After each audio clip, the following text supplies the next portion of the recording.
अगर अच्छा लगता हो भजन तो एक बार जोरदार ताली बजनी चाहिए, जोरदार, क्योंकि शादी समारोह है इधर, है ना? क्या बात है, भगवान बहुत अच्छे। क्या बात है, क्या बात है, क्या बात है।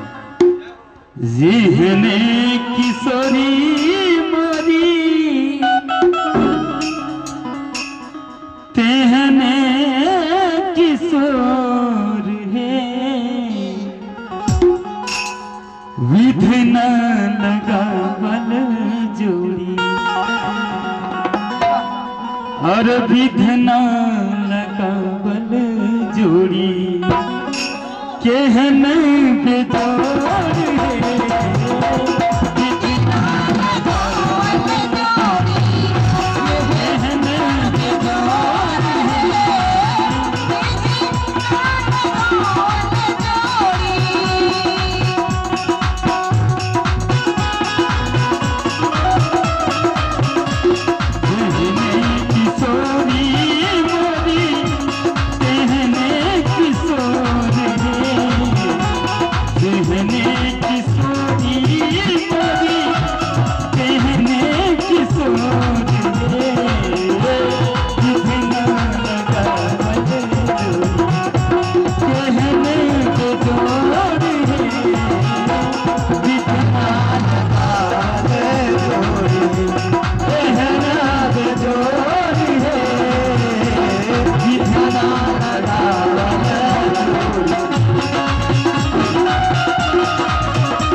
जीत चोर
क्योंकि शादी का माहौल है तो एक और प्यारा सा शादी गीत हम गाएंगे, उसके बाद हम इस कार्यक्रम से विदा लेंगे।